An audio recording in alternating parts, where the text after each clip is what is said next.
The war is over. That is what everyone says. And if the war is over, Lily reasons, then Daddy is coming home. He promised.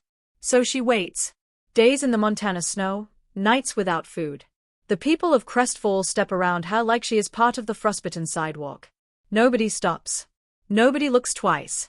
So when a warrior rides through town on a massive black stallion, surrounded by soldiers and wolves and the kind of silence that makes grown men press flat against brick walls, Lily does the only thing she can think of. Please find my daddy, she says, holding out her last dollar. I can pay. The crowd forgets how to breathe. Because the man Lily has just approached like a common hired hand is Alpha King Cade Blackthorn. Ruthless conqueror. Destroyer of rival packs. A name used to frighten children into obedience and soldiers into loyalty. A man who has never once stopped for anyone. Everyone expects the child to be punished for her nerve. Instead, the king kneels. And now the entire town of Crestfall, Wyoming is asking the same question. Why would the most feared ruler in the Northern Territories stop for one half-frozen little girl that nobody else would even look at? Welcome back to Flox's Shifter Romance Tales. If you're new here, get comfortable. You're going to want to stay. Tell me where you are listening from, hit the subscribe button, and like. Now grab your favorite drink, settle in, and let's begin. Chapter 1, Lily. My toes stopped hurting about 2 hours ago. I know that is probably not a good thing. Daddy told me about frostbite once, when we were camping up by the Yellowstone border and I'd accidentally dropped one of my gloves in the river. He'd sat me down by the fire and explained it slowly, the way he explained everything, patiently, completely, like I was worth the time it took to make sure I understood. But right now, with the snow soaking through the cracks in my boots, the memory feels fuzzy and far away, like trying to see something through a fogged-up window. It doesn't matter. Nothing matters except staying right here, at the old highway milestone on the edge of Crestfall, the one shaped like a stone post with the mileage carved into it in faded letters. Wait here, Lilybug, Daddy had said, 3 years ago, kneeling in the dirt so his eyes were level with mine. Both of them mismatched, one the warm brown of good soil, one the pale gray of a winter sky, exactly like mine. When the war ends, you wait at the milestone. I will always find you there. I touched the stone with my numb fingers. The war was over. Everyone in Crestfall was saying so. The Northern and Southern packs had signed the treaty 3 weeks ago. That meant the soldiers were coming home. That meant Daddy was coming home, down this very road, and he would see me waiting exactly where he'd told me to wait, and he would pick me up and spin me around and call me his Lilybug, and everything would go back to the way it was supposed to be. I just had to hold on a little longer. My stomach cramped. A sharp, twisting pain that made me gasp and press my hands against my middle. Mrs. Harker at the boarding house had locked the door on me 4 days ago. Your daddy ain't coming back, girl. War don't give refunds, and neither do I. No coin means no room. Get. But Mrs. Harker was wrong. Daddy wasn't gone. He'd promised to come home, and Daddy did not break promises. Not ever. Not once in my whole 8 years of living had he broken a single promise he'd made to me. I curled my fingers around the crumpled dollar bill in my coat pocket. I wasn't going to spend it on food. I was saving it to hire someone to find Daddy. Daddy always said good work deserved fair payment. I'd asked 41 people in the past 3 days. Someone would know something eventually. That was just logic. Daddy taught me about logic, too.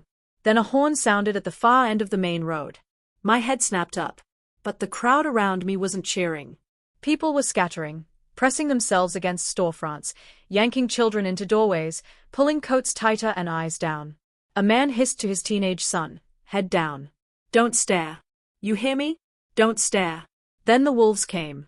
I'd seen wolves before.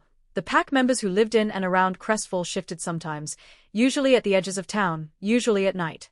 But I had never seen anything like these. They were enormous. Dark as shadows. Their paws were the size of dinner plates, and they moved like silence had been given muscle and teeth. They paced alongside the soldiers' horses without a sound, and every person on the street seemed to physically shrink at the sight of them. And at the front of it all, on the largest warhorse I had ever seen in my life, rode a man. Dark fur across his shoulders. Armor dented and scarred from what looked like 100 battles. Black hair loose in the winter wind. His face was hard, 2 scars, one along his jaw, one cutting through his left eyebrow. But it was his eyes that made everyone stop breathing. Even from where I was standing, I could see them. Deep green. Forest green. The color of somewhere ancient and dangerous. I knew that name. Everyone in the Northern Territories knew that name. It was the name parents whispered to misbehaving children. The name soldiers whispered to each other in the dark.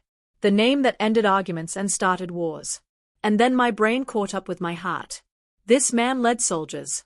He'd ended the war. If anyone knew where Daddy was, if anyone had records, rosters, information, it was him. I stepped off the curb. Girl, a voice cracked behind me like a whip. A guard, young, panicked, reaching for my arm.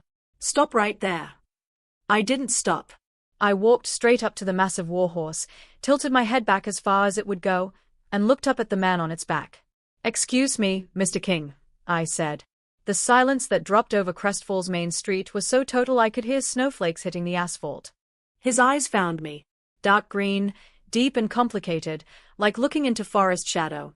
For one long moment, he simply looked at me without expression. The way you look at something unexpected that you haven't decided what to do with yet. "Have you seen my daddy?" I asked. I figured I should get right to the point. One of the guards made a strangled sound. Another reached for his sword. "Your Majesty."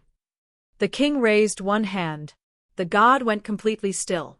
I pressed on, because he was listening, and listening was more than any of the other 41 people had managed. My daddy is a soldier. He has eyes like mine. I pointed to my own face, to the mismatched pair I'd always been a little self-conscious about at school. One brown and one gray. So he'd be easy to recognize. I've been waiting at this milestone for 3 days because he told me to wait here when the war ended, but he hasn't come yet, and I thought maybe. The king swung down from his horse. The crowd pulled back like a tide. But I held still, because retreating didn't make sense. He was already here. He had already stopped. I watched his face as he walked the few steps toward me. Watched something working behind those green eyes, something I couldn't entirely read. He knelt. Alpha King Cade Blackthorn, the most powerful and feared man in the Northern Territories, knelt down in the snow of Crestfall's main street until his eyes were level with mine. One green, one dark. "How long have you been alone, child?" he asked. His voice was rough and low, like gravel shifting. 3 days, I said. "Since Mrs. Harker locked me out." I paused, because I'd just thought of something important. "The war ended because of you, didn't it?" He studied me for a moment. "In part." "Then thank you," I said, and because that felt right and proper and Daddy raised me to mean what I said, I stepped forward and wrapped my arms around his neck. The king went completely rigid. Behind me, I heard what sounded like every person on the street stopping breathing at the exact same moment. But I held on, because it had been 4 days since anyone had let me close enough to hold on to, and even through all the leather and fur and armor, he was warm. Solid and warm in a way that felt like not being alone. "You're cold," the king said, after a moment that seemed to stretch. His voice had gone strange. Quieter. "It's been snowing," I agreed, and stepped back. I had a business matter to attend to. "Mr. Your Majesty, I need to hire someone to find my daddy. I have money." I dug the crumpled dollar from my pocket and held it up. "It's not very much, but Daddy says good work shouldn't come for free and I want to pay you proper." "Honest." The crowd's collective inhale sounded like wind before a storm. The king looked at the dollar in my hand. At my hand, which was shaking from the cold. Then slowly back up at my face. "All right," he said. Chapter 2, Serena. I had spent 3 months perfecting the art of stillness. Spine straight. Chin level. Expression smooth as new snow. From the outside, Princess Serena Ashvale of the Southern Reaches looked like exactly what she was, a composed, perfectly bred daughter of a noble line, resigned to her political fate with grace and dignity. On the inside, I was imagining Cade Blackthorn's fortress sinking slowly into the Bighorn River. The courtyard of Blackthorn Keep, built into the granite of the mountains north of Crestfall, was filled with nobles and soldiers assembled to witness the Alpha King's return. Drums rolled in the distance. The air smelled of pine and cold stone and old power. He was coming home.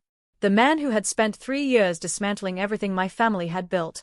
The man I was contractually obligated to marry. A noblewoman leaned close to my ear. "They say he crushed the last holdout pack in 48 hours. Efficiency," I said pleasantly, "is the primary virtue of tyranny." The woman stepped back. I allowed myself one small, private smile. The engagement had been arranged in the 4th week after the treaty signing. The terms were precise and brutal in their simplicity. Princess Serena Ashvale would marry Alpha King Cade Blackthorn. The southern reaches would maintain their borders and their people.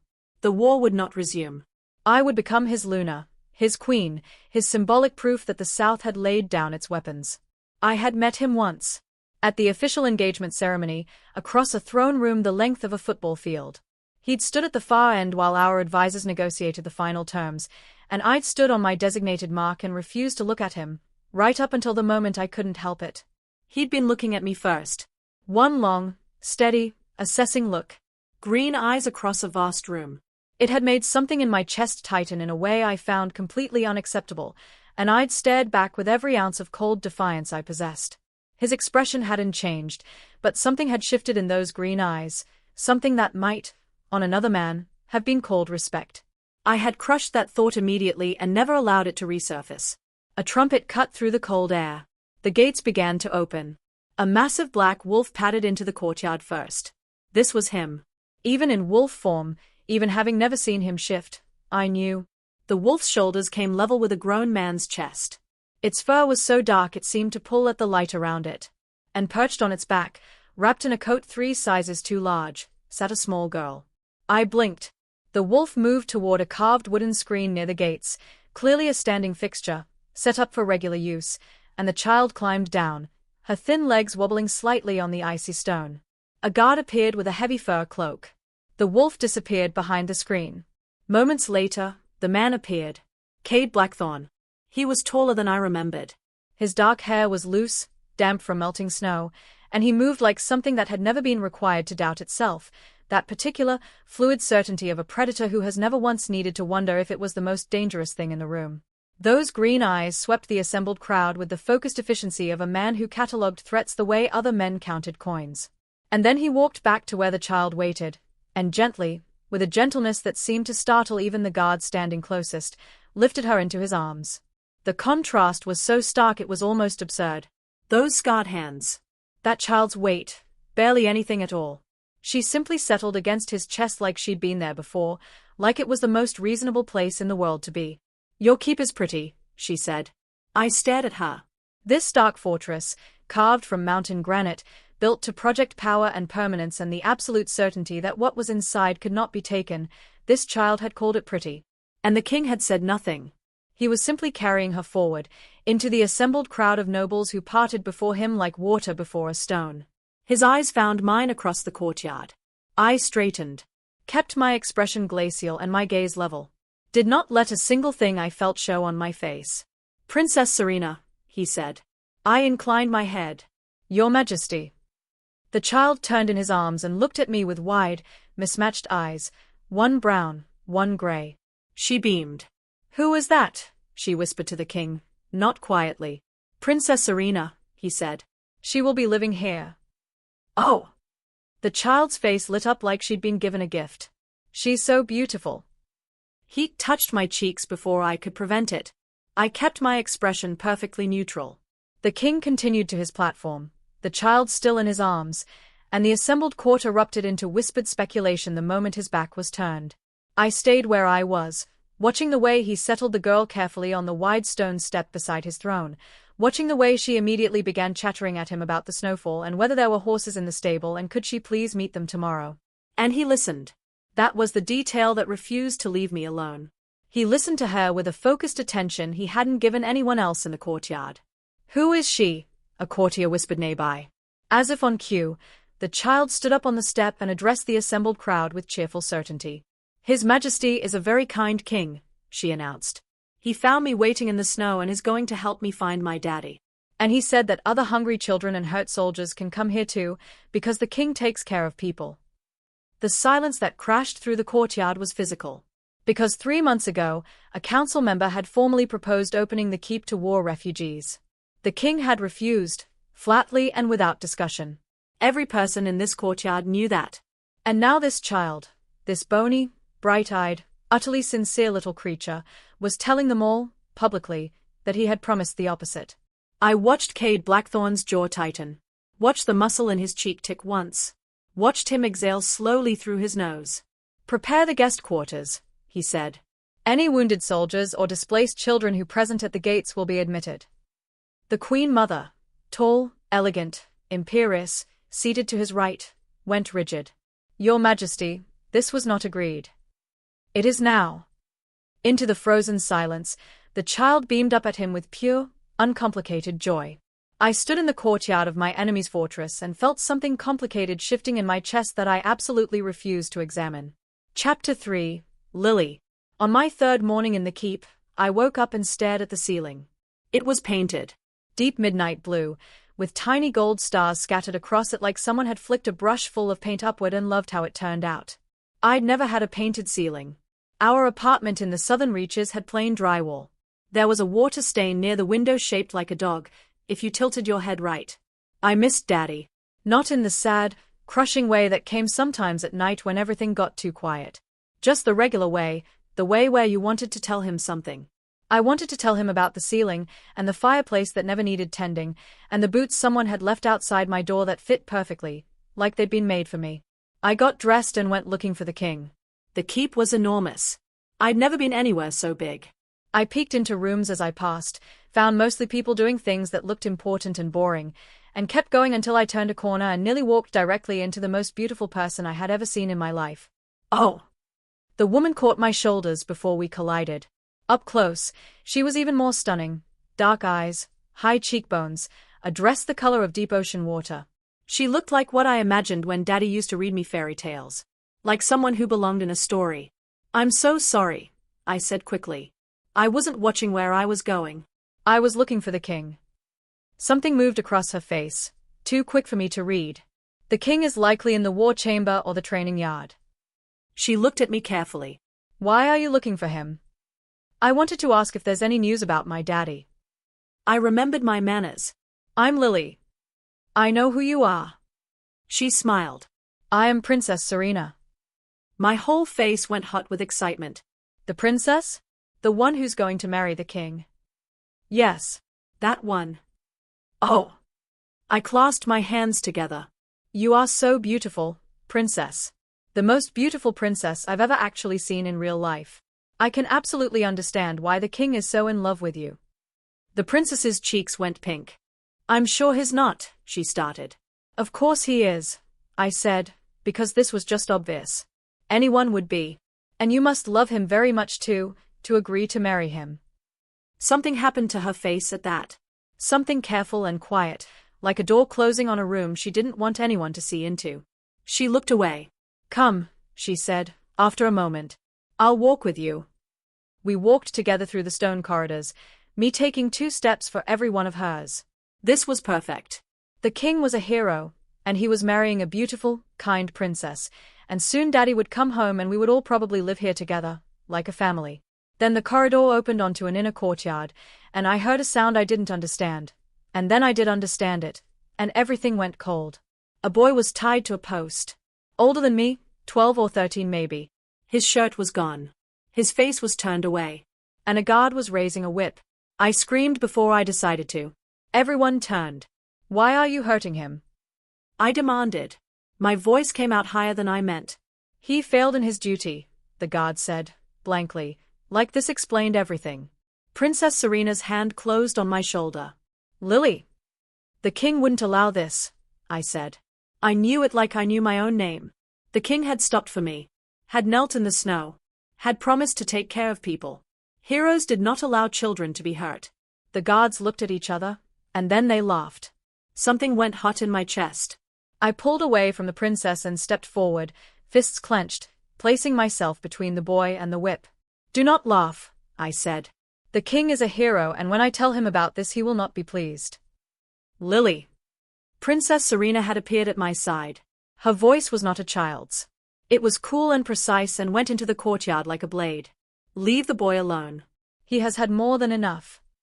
The guards lowered their arms. And then, from the far edge of the courtyard, what is this disruption? The Queen Mother. I recognized her from that first evening. She was the king's mother, and Daddy always said mothers had the warmest hearts. Surely she would agree this was wrong. She looked at the boy at the post. Then at me. Then at Princess Serena, and her eyes went cold in a way I hadn't expected. The child has been sufficiently disciplined, the princess said evenly.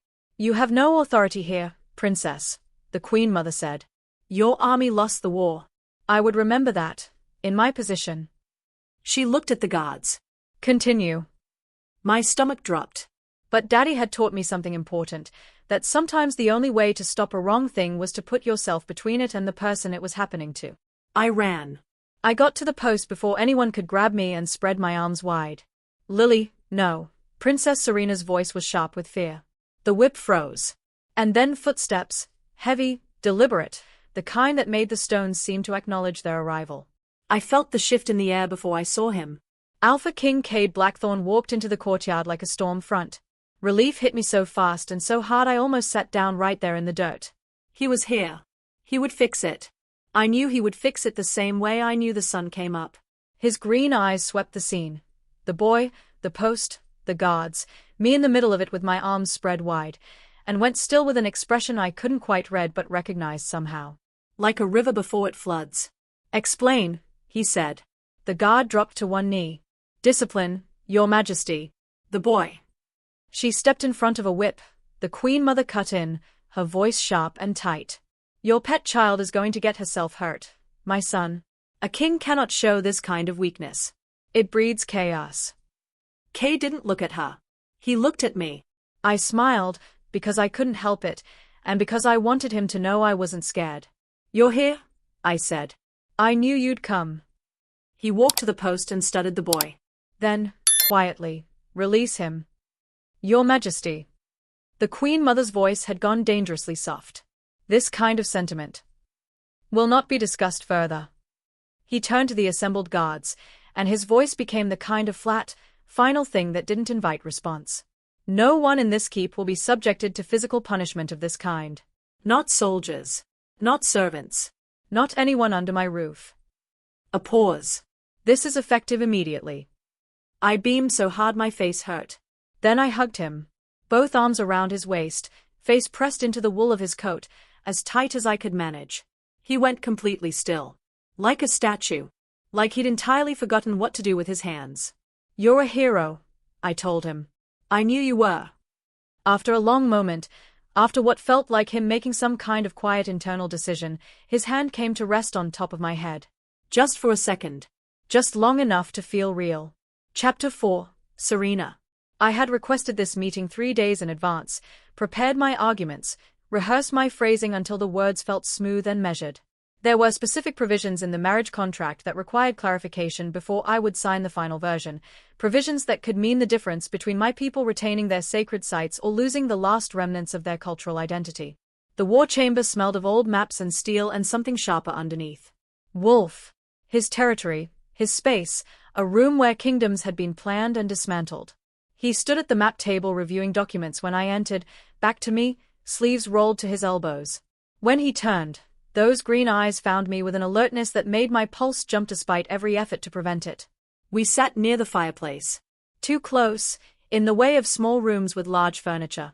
I was aware of the fire light on the scar through his eyebrow, the controlled precision of his hands as he slid the contract toward me. Article 7, I said, keeping my voice level. The treatment of southern cultural sites. It is vague. The Temple of the First Moon, specifically, it must be kept accessible to my people for worship and ceremony. The wording as it stands leaves that open to interpretation. Tell me what you need it to say, he said. I blinked. I had prepared arguments for resistance. I need explicit protection, not just acknowledgement in the territory's clause, but a binding provision that the temple remains under southern stewardship and cannot be restricted. All right. I waited for the condition. For the price. And in exchange for? I asked, when none came. He frowned. There's no exchange. It's a reasonable request. Don't be obtuse, I said, heat rising in my chest despite my intentions. I know how negotiation works. A silence fell between us that felt charged and warm and deeply inconvenient. You are not happy about this marriage, he said finally. No, I said. I am not. He looked away. Something crossed his face, not offense, exactly. Something that looked uncomfortably like guilt. You didn't choose this. Neither did you, I imagine. I could have not offered the terms. And the war would have continued. I met his eyes. I made a choice. It simply wasn't a free one. He was quiet for a moment. It was good of you, he said. What you did in the courtyard, with Lily. I absorbed this. It was the right thing. I should have prevented it from happening at all. He looked at his hands. I've been reviewing how things have been managed here. For some time. It was not the answer I had expected.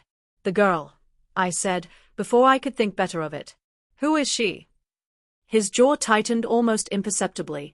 She says she's waiting for her father. I pressed. But you know something. You looked at her the first night like. Her father is dead, he said. Flat. Final. You said that with a certainty that isn't statistical. He was quiet for so long I thought he would refuse to answer. I commanded a great many soldiers, he said at last. Some of them were worth knowing. He looked at the fire. There was one.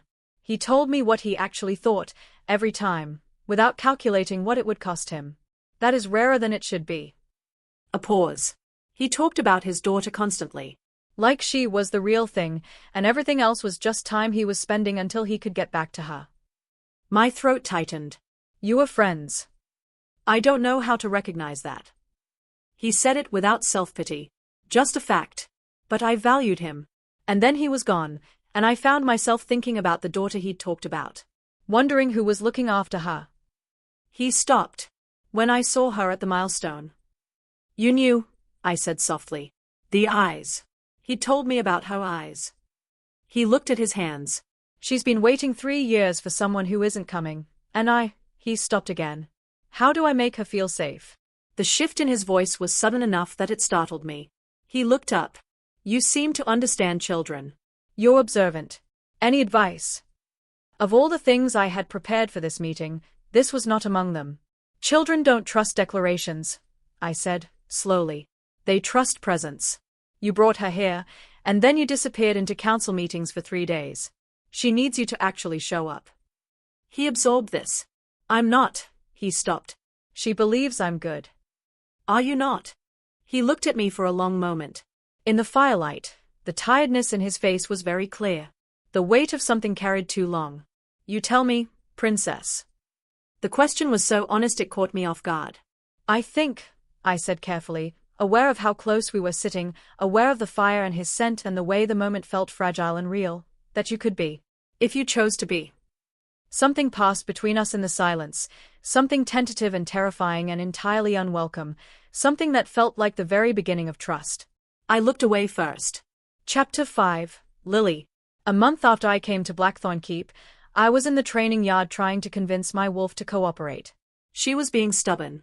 I know you're in there, I thought at her, very firmly. We have things to do. Please come out. Nothing. You are not forcing it, Cade said. From where he'd crouched beside me in the dirt, his enormous frame folded to my level with the particular patience he reserved exclusively for me. You can't argue her into it. I'm not arguing. I'm reasoning. With yourself. With my wolf. There's a difference. I frowned at the middle distance, where I imagined she was lurking. She's being very shy. Your wolf is not a separate person, he said. She is you. Shifting is not something you convince yourself to do. It is something you allow yourself to do. I considered this. Maybe I'm shy, then. And there it was, low and genuine and real, a sound I had been collecting without meaning to since the first night, Cade Blackthorn laughing. You did not seem particularly shy, he said, when you hired me to find your father. I giggled. The sound of it mixed with his and rose up into the cold morning air. This is unacceptable. The Queen Mother's voice came from the far edge of the yard, wrapped in dark fur, her expression carrying the particular quality of cold that had nothing to do with weather. Cade did not look at her. Kings do not kneel in the dirt for children, she said. This is not more comfortable than wrecking my back, he said. Don't you think, Lily? Much, I agreed. The Queen Mother's eyes moved to me, and something in them, something that went still and calculating in a way that sent a chill through me I couldn't explain, made me want to step closer to Cade. That evening, I found Princess Serena in the corridor near her apartments and took her hand without asking. Cade is free for dinner, I informed her. And families eat together. We are not, she began. But I was already leading her, and she was already following, And then somehow we were both seated at the private dining table and Cade was looking at us both with an expression that landed somewhere between resignation and something much warmer. The Queen Mother was there too, to his right. She watched me throughout the meal with that same quiet stillness, not the normal kind, but something with calculation underneath it. I talked about the refugees who had arrived that week, about a little boy who'd finally managed a partial shift and how proud he'd looked. I talked about the temple the Southern Pack had been allowed to visit, and how beautiful Princess Serena had said it was. The Queen Mother set down her silverware. I find I've lost my appetite. Good night. She rose without looking at anyone directly and left. Cade did not stand, did not speak. His jaw was tight. After the doors closed, the room felt like it could breathe again. She's very grumpy, I observed. Don't talk with your mouth full, Cade said. I swallowed. She's always like this. Yes. That's sad. Yes, he said again. And the single word had something in it, something old and heavy, that made me look at him more carefully. Princess Serena reached for the wine carafe. More. He looked up, and something changed in his face, quick and unguarded, gone almost before I saw it. Thank you, he said. She poured, and their eyes held for a moment before she looked away. I was about to ask who wanted more bread when I noticed Cade's hand, pressed flat on the table. Knuckles pale. Fingers trembling. Are you all right? Princess Serena asked, and I could hear in her voice that she already knew the answer was no. He didn't speak. His breathing had changed, coming in slow, forced intervals, like a man trying to stay on the surface of something. His eyes had gone darker. Wrong. Cade. I said. He shoved back from the table hard enough to knock his goblet over. Wine spread across the white cloth. You both need to leave, he said, and his voice was wrong too. Strained and strange. Now. Please. What's happening? I was on my feet. Lily. Princess Serena was already moving, reaching for me. Come. But Cade bent forward, hands slamming onto the table, and then the transformation took him. Not smoothly, not with the graceful ease I'd seen from pack members in the yard, but violently. A sound like something tearing. His body fighting itself. The wolf crashed onto the stone floor, sending the table sideways, plates shattering, and I grabbed Princess Serena's arm because the wolf's eyes were wild and dark and didn't see us. They looked right through us at something we couldn't see. The wolf paced. Wrong movements. Claws dragging deep grooves in the stone. A sound coming from it that wasn't a snarl and wasn't a cry but somewhere between both. We need to go, Princess Serena said, stepping in front of me. He needs help, I said. There is nothing we can do right. I moved. I didn't decide to. My feet just went. I walked toward the wolf with my arms loose at my sides, the way I walked toward spooked horses at the stable, steady, unhurried, taking up exactly as much space as I actually took up and no more. Lily. The wolf froze. I kept walking. 3 steps. 2. 1. I put my hand on its muzzle, and I stood there in the wrecked dining room with my palm against its face and I said nothing, just stayed, just was there, just refused to leave. The wild darkness in those green eyes flickered. Went still. The breathing slowed. The great body lowered itself to the floor, and I sat beside it, and after a moment I leaned against its warm flank and the wolf did not move away. I heard Princess Serena's breath leave her, long and shaky, from across the room. Chapter 6, Serena. I stood alone in the wrecked dining chamber after Annie had fallen asleep against the wolf's side, and I let myself think. He had been fine. Right up until he wasn't. Sitting at the table, present and coherent, and then within the space of 30 seconds, entirely gone, as if something had pulled him under from the inside. I crossed to the spilled wine and crouched beside it, breathing in carefully. Red, spiced, a faint sharpness underneath the sweetness.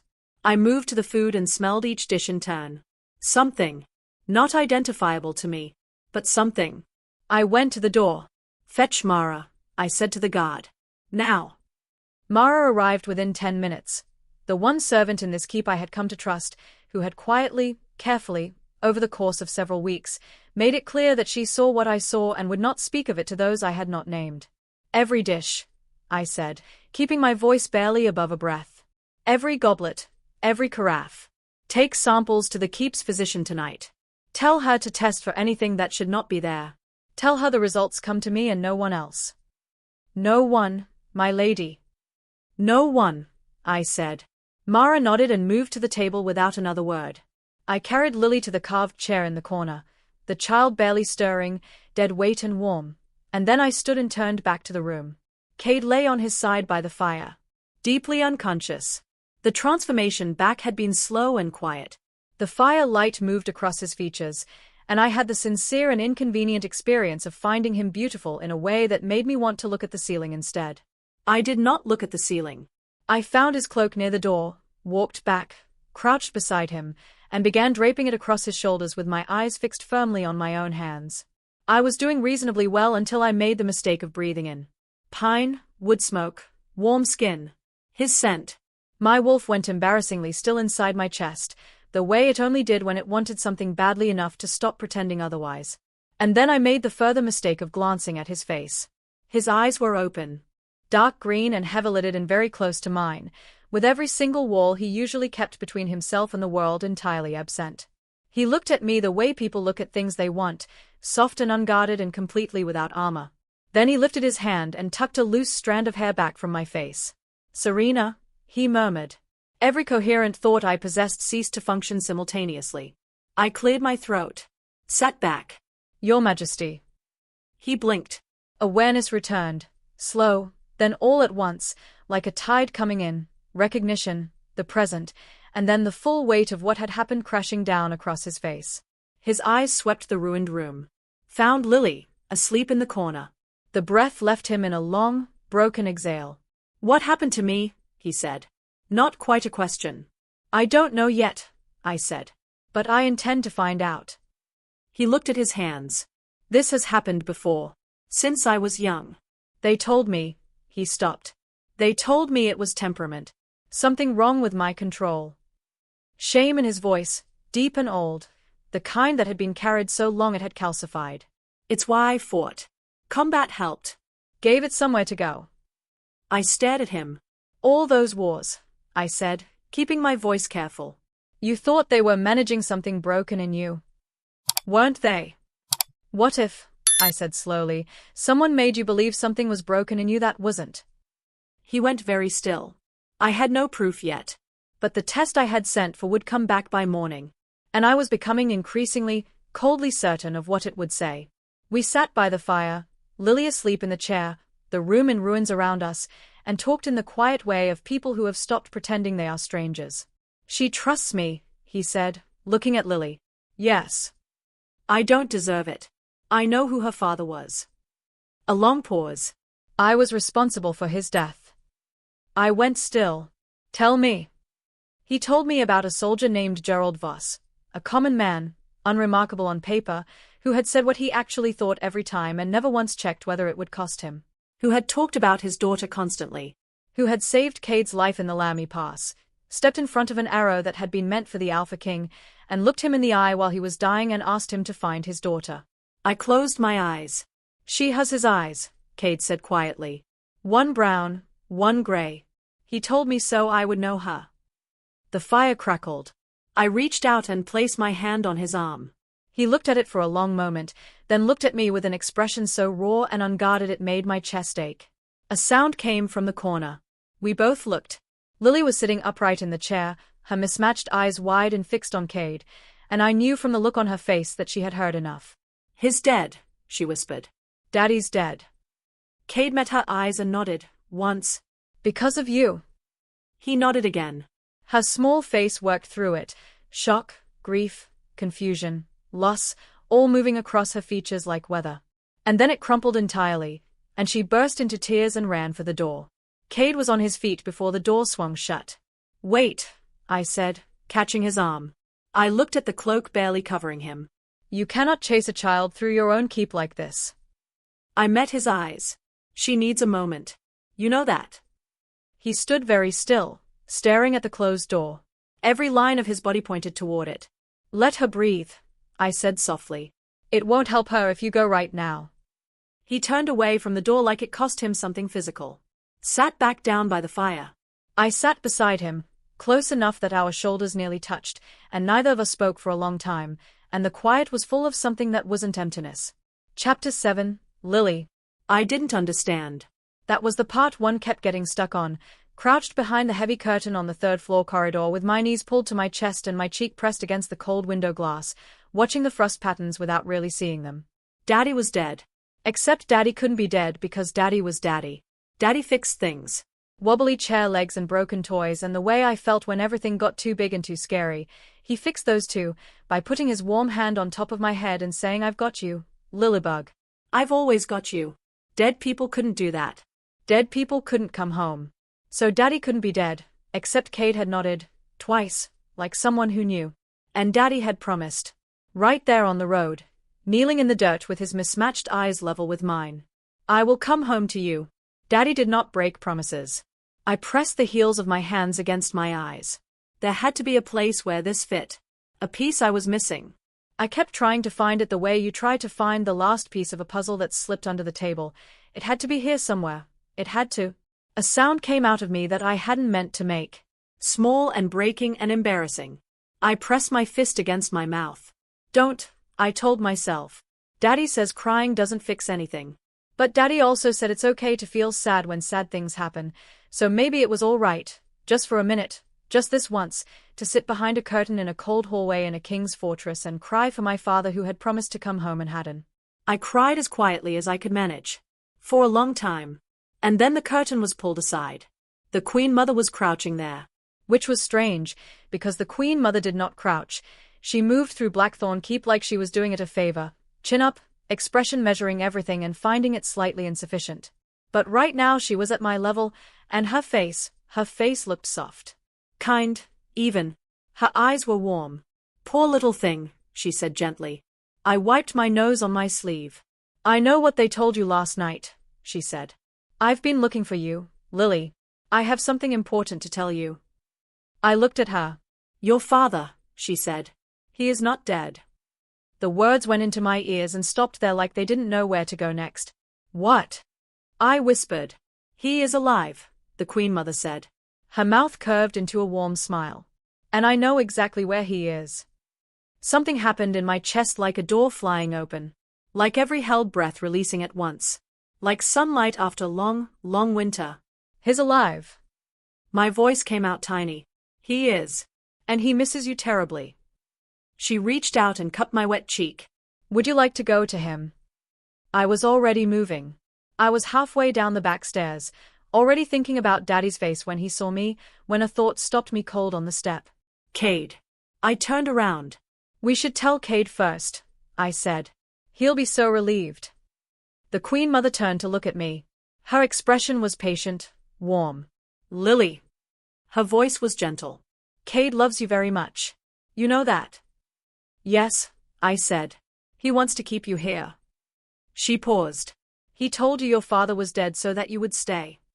I stood on the step and tried to fit those words around the shape of Cade I kept in my chest, the one made from kneeling in the snow and laughing in the training yard and standing between me and a whip and putting his hand on top of my head.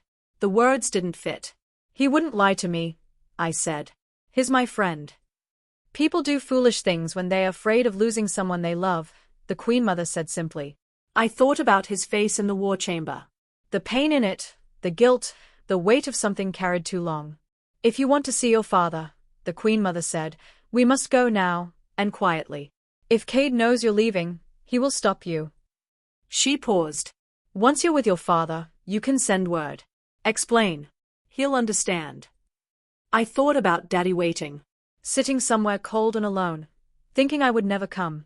I took the Queen Mother's hand. "I'll come back," I said. "I'll explain to Cade when Daddy and I are together. I'll make him understand." "Of course you will," the Queen Mother said warmly. We went through the kitchen garden, past the stable, out through a side gate I hadn't known existed. The grounds beyond were frost-hard, the tended paths giving way to scrubby brush and then to trees, and I had to take quick steps to keep up with the Queen Mother's measured stride. "Is it far?" I asked. "Not terribly," she said. We walked. The path narrowed.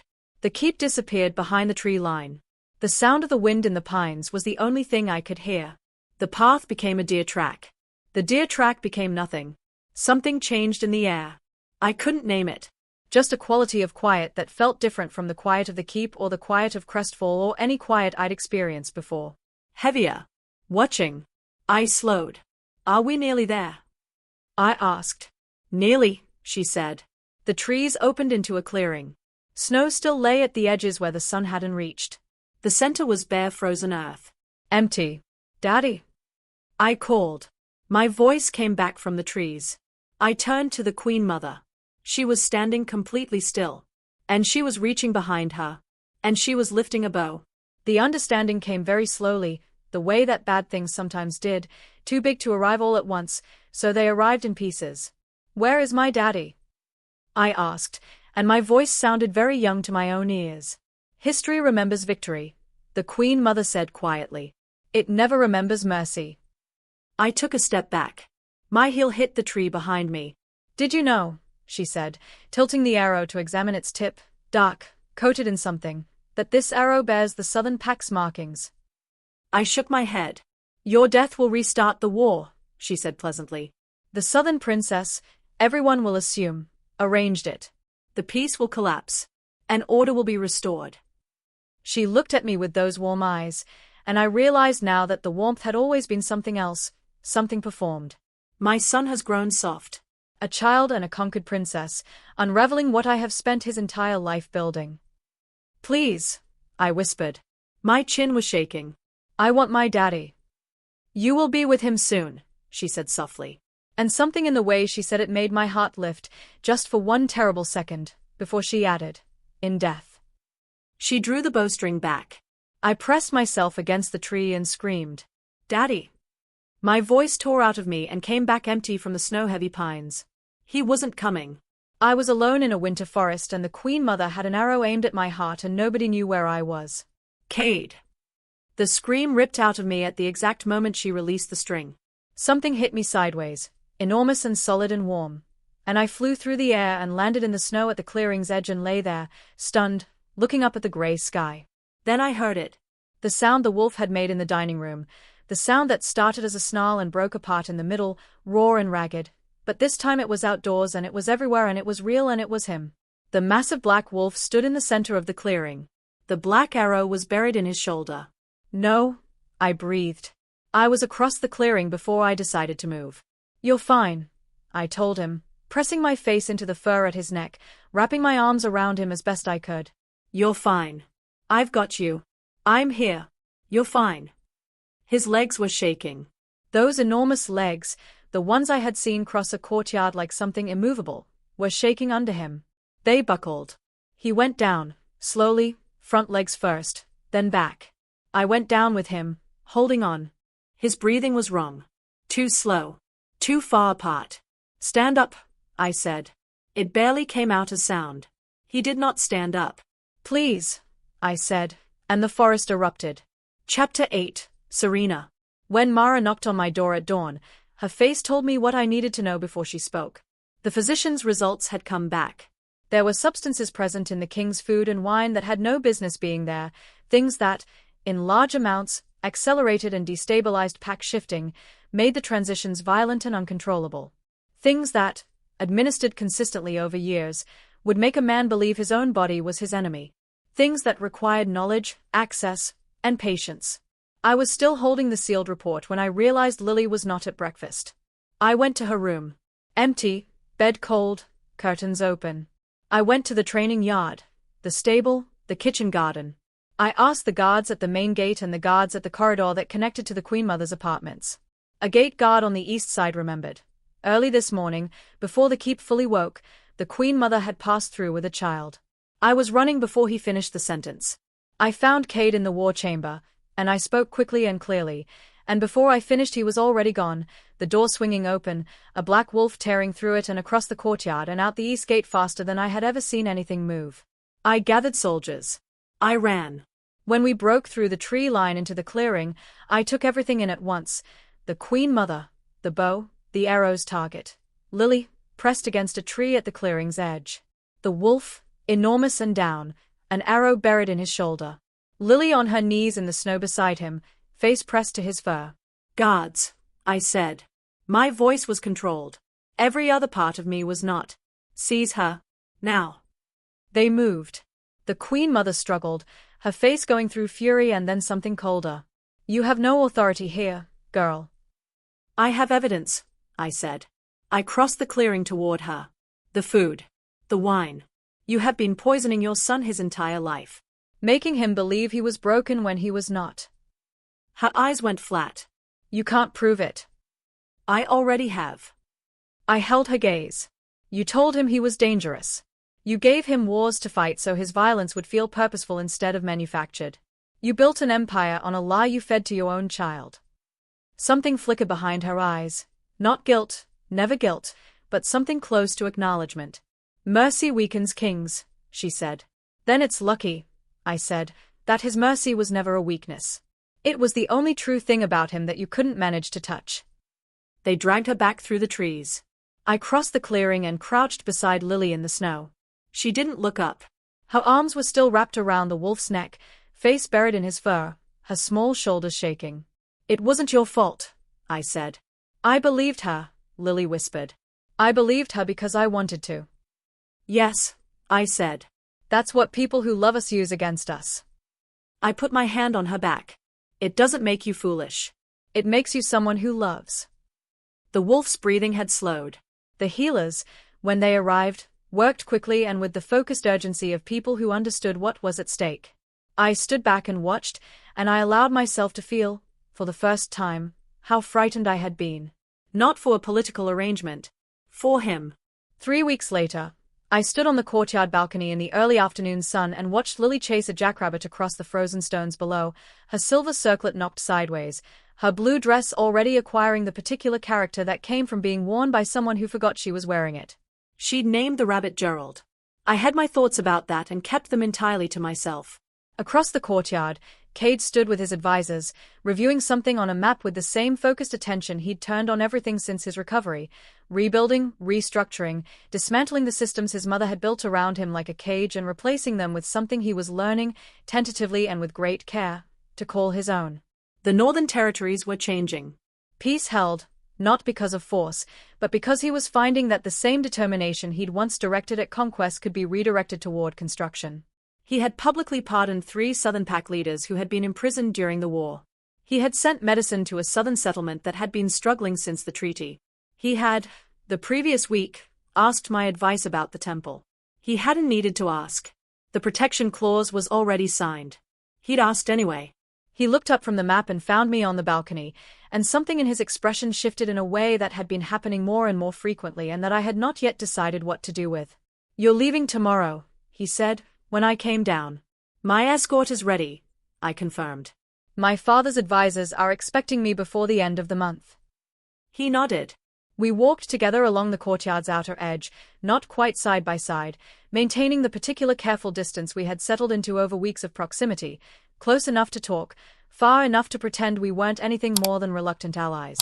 "You don't have to marry me," he said. I stopped walking. "I beg your pardon." "The contract stipulated peace, not marriage. My legal counsel agrees the terms can be met without." He paused. "You're free, Serena. You were always supposed to be free." "I should have said so from the beginning." I looked at him. At the man who had destroyed my kingdom and then quietly, steadily, in the gaps between everything else, show me something underneath the destruction that I hadn't expected to find. "Is that what you want?" I asked. "For me to go?" Something moved across his face. "What I want," he said carefully, "has never been the relevant question. I'm making it relevant." A long pause. The kind that had weight. "No," he said. "It is not what I want." Lily arrived at a dead run, Gerald the rabbit tucked under one arm, slightly out of breath. She looked between us with the focused assessment of someone who had been watching this specific situation develop for weeks and had opinions. "You're leaving," she said to me. "Families don't leave each other," she said firmly. "Lily, I know what you're going to say." She set Gerald down, and the rabbit immediately began investigating Cade's boot. "You're going to say it's complicated and things aren't simple. And that's not true, because they are simple." She pointed at Cade. "You love her." "I can tell because you watch her when she's not looking and then you do that thing with your jaw when she leaves a room." Cade made a sound I couldn't identify. "And you love him," she said to me, "because you argue with him the way people argue with things they care about. You wouldn't bother otherwise." I opened my mouth. "Only a blind person would miss this," Lily said. It's a good thing I have very good eyes. She took my hand and placed it in Cade's, and then she stepped back and looked at us both with the satisfaction of someone whose plan had been running for weeks and was now arriving at its conclusion. Cade looked at my hand in his, then at my face. I have no right to ask you to stay, he said. His voice was very quiet. I know what I've taken from you. I know what I was, and what this started as. But I want to be honest with you, which I think is the only thing I can offer that means anything. He paused. You changed what this keep is. You changed what I'm trying to be. And another pause, and in it, every wall he'd ever built was very clearly not there. I would spend a long time making it worth your while, if you gave me the chance. Lily made a small, pleased sound behind me. I looked at this man, my enemy, my captor, my unlikely ally, my reluctant friend, and now this other thing I hadn't been given a word for yet. I thought about Gerald Voss, who had spent a war talking about his daughter because she was the real thing. I thought about what it might feel like to have something that was the real thing. A long time, I said. How long, exactly? The corner of his mouth curved. I was thinking the rest of our lives. If you can spare it. I was still looking for a response to that when he cupped my face in his hands, those scarred, careful hands, and kissed me, and I forgot entirely that I had been planning a response. Behind us, Lily cheered. Gerald the rabbit bolted across the courtyard. And somewhere in the stones of Blackthorn Keep, in its painted ceilings and its fires that never went cold, something settled into place. Perfect, Lily announced, with the tone of someone reviewing a plan executed flawlessly. Now I have both parents.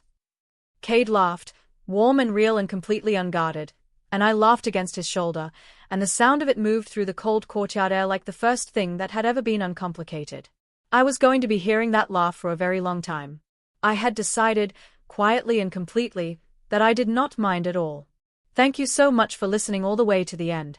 If this story found its way into your heart, I hope you'll leave a comment, share it with someone who loves a good romance, and come back for more. Stories like this one only exist because of you, your time, your attention, your love for a good tale. And that means everything to me. Until next time, this is Flox's Romance Tale. Keep believing in love.